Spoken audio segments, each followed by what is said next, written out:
Hello, everybody. I am super excited to bring a rock star in the world of natural hazard zone disclosures. Well, hello, Nicole. Thank you so much for joining us. Hi, Roxanne. Thank you so much for having me. It's so great to be here. I appreciate it. Yes, of course. So, natural hazard zone disclosure. Nicole, tell us a little bit about what you do and what natural hazard zone disclosure, or short NHD, stands for. Sure. So I am a sales rep for SNAP Natural Hazard Disclosures, and they are a set of disclosures that you'll give anytime you buy, anytime real estate's transferred in the state of California. It's required before the close of escrow, and it just gives any potential buyers. Kind of a list of things that they need to be aware of. So anything from earthquakes, landslides, floods, to natural or to man-made disturbances like landfills and leaky storage tanks, things like that. So it just kind of lays everything out in a clean report so that kind of people know what they're buying, basically. About the area.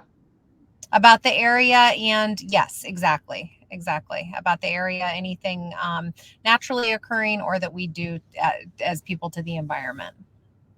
So tell us a little bit about your company. Why Snap NHD? So we're located. Our headquarters is in La Jolla, so we're a local company. So I think that's nice. We have our CEO right here. So if there's any questions, or we can always go straight to him. As far as why Snap, I think we have a really clean report. Your clients will be able to just open the report, and very first thing they'll be able to see after the disclosure page is our snapshot page, and that tells them right away if they're in or out of any specific zones or hazards that they need to be aware of. So it's just real clean and easy to read, easy for your clients to navigate. We have hyperlinks in our report, so if you are in a certain zone, excuse me, if you are in a certain zone, you can, geez, if you are in a certain zone, you can click right on that link, and that'll give you more information. Also, we have a tax estimator that will tell you what your predicted taxes will be. We tell you about Mello-Roos. We have a links to Megan's Law. There's a bunch of different things in there that we find helpful. And mainly the feedback I get is just that it's a real clean, easy to use report. That's why our agents really like using it. So you just mentioned two things, and those two things are actually important, and not everybody knows what they are. So tell us about Megan's Law, and then about Melrose. Sure. So Mello-Roos is a set of taxes that are specific to an area that you might buy in. So they go towards roads or uh, different.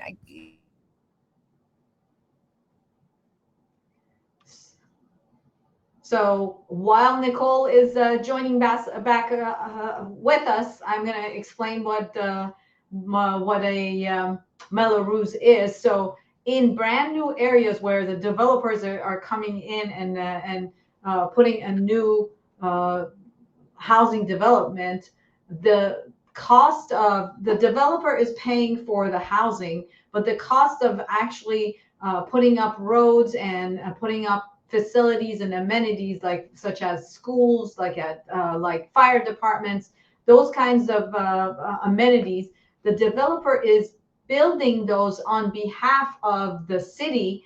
And a lot of the times, because the developer is not getting compensated, then those are there is a Melrose. It's called a Melrose. It's basically an additional tax that's levied on the homes, and the homeowners are basically paying the to compensate the developer for putting up those amenities that normally the um, that otherwise they would not get paid for. Or in other words, the city is making the developer pay for those amenities up front, and then the homeowners will reimburse the builder for those amenities being built in a brand new development. So that's what a Melrose tax is. I'm going to bring Nicole back on. Nicole? I'm sorry, having technical difficulties over here. We should be good. No. So So we went over Melrose, and so now let's talk about Megan's Law. yes. So Megan's Law is if you type in an address into Google, you can look for Megan's Law, and it will tell you all the sexual or predator list, I guess you might call it. Anyone that's living within a certain vicinity of a home that you're interested in. So they're not allowed to be around schools and churches. There's some other rules. So, but it'll kind of pop up, and I think it's red on their website, but it'll show you kind of who's in your area. So that can be helpful for people too with children, and just something to consider. And it's interesting that you say the founder of your company lives in La Jolla, and La Jolla actually has some areas that are interesting in terms of disclosure. To my knowledge, La Jolla has some areas that have some sinkholes. Yes. And that would be something that would go on your report, for example, if the property is located in La Jolla, right? Yes. I know sinkholes are pretty crazy. I worked at the Grand Del Mar years ago, and they had one in like one of the separate room, like cottage things. And it was crazy. The whole room was like sinking and falling in. I've never seen anything like that before. It's nuts. So, yeah, they are around. They do exist. And yeah, our report will tell you that, landslides, floods, liquefaction. There was a house a couple of years ago that I sold in Ramona, and Ramona, I believe, is also one of those areas that's known to be prone for flooding. So yeah, each area has its own idiosyncrasies that fortunately your report will show us if there are, right? Yeah, California is full of hazards. So let's talk about supplemental taxes. Um, does your report your report include supplemental taxes? And if so, what does supplemental taxes show us? Yes, it does show that. So supplemental taxes are the taxes that you pay on the difference of the original purchase price versus the new purchase price. So in that time in between, and then you pay a percentage of that of the difference in the home price. So, and our report does list that. And that would be a tax that's only due the very first year that you purchased a home, but not the years after. Right, just once, just the one time. Just the one time. So, do you have a sample report that you can show us? Definitely, definitely. Another thing, I know a lot of people have had a lot of questions about fire, and this report will show you too the way that our fire information is laid out is real clear as well. So when you're talking about fire, you're basically saying that the report actually shows where are the fire prone areas within that that the new homeowner need to be aware of.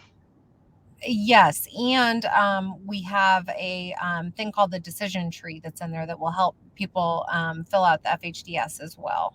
Mm-hmm. Let's see.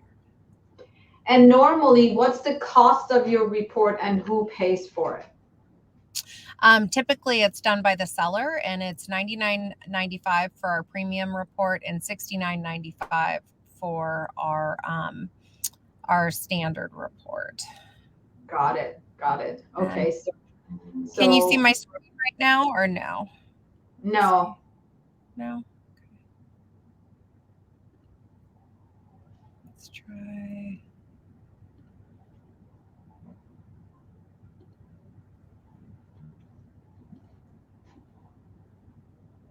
Okay, let's see what else goes onto a natural hazard zone disclosure report that Okay.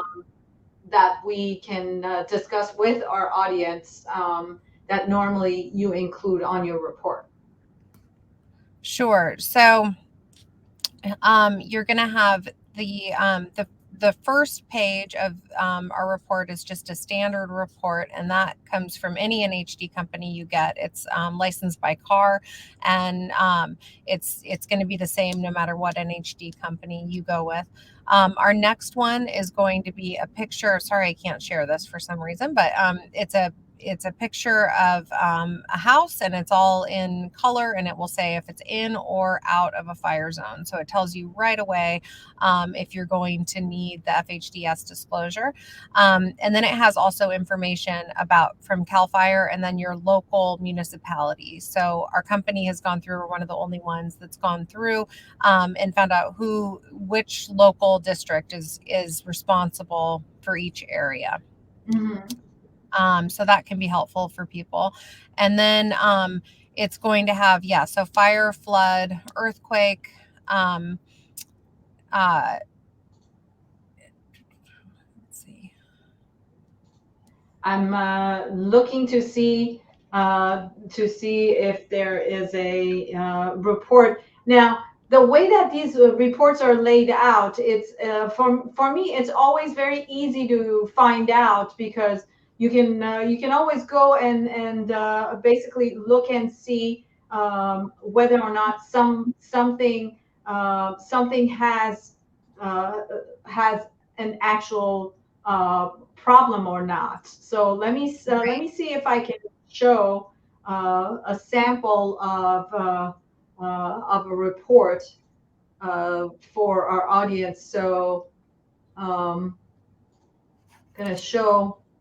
So this is this is the part that I actually kind of like because it tells you if it kind of has yes and no questions, and those yes and no questions kind of tell you a special flood hazard area, yes and no, and we almost always want to have the report say no, in my opinion, rather than yes. Is that your Yes.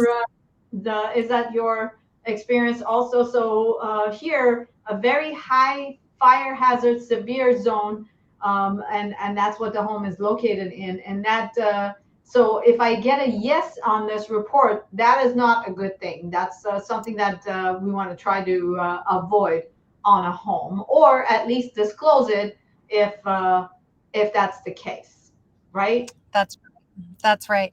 And then so there's a couple different options there when you do get a yes for that. It can either go to the buyer or the seller. So you can put that responsibility onto the buyer if you're the seller and say you have a year to become compliant and have your inspection done and see what needs to be done, or the seller can take that upon themselves. So that's kind of just part of the negotiation during the process. Right. And so in this case, the one that is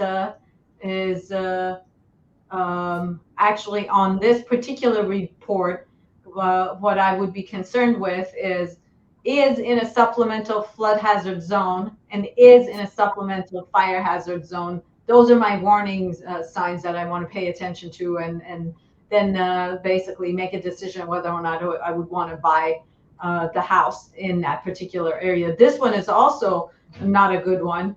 Is in a supplemental seismic geologic hazard zone. So a lot of things to be concerned about if this was the home that you and I would be looking at to buy. But hey, we're in California, and almost all of those things are things that could be possible in any of the homes that we would purchase. Correct? Yeah, and it's really common too. When I first started in the business, I thought, oh my gosh, this is like unusual, or I can't believe this house is in this area. But it seems like every house has something, Yeah. So Yeah. yeah, it's just kind of more knowing what you're getting into, I guess, is the main I thing. totally agree. It's the purpose of these reports is to educate the consumer so that they know what they're getting into, and if they still choose to go into it, then then they're making that decision, making that as an informed decision. Right. So Exactly. great information. Thank you so much for joining us, and thank you so much for sharing this information. And audience, if you are trying to get a hold of Nicole, there is her full name, and there is Nicole's phone number if you're trying to get a hold of her. And if you are trying to send Nicole an email, there it is. And the website for the product is right at snapnhd.com, where you can you can order a report or look into the pricing for the report. And thank you again, Nicole, for joining us. And we thank you for joining us as well. If you liked our video and if you're watching on YouTube, please give us a thumbs up. We always appreciate your comments, and we'll see you again next time. Absolutely. Thank you so much. Thank you for having me. Of course.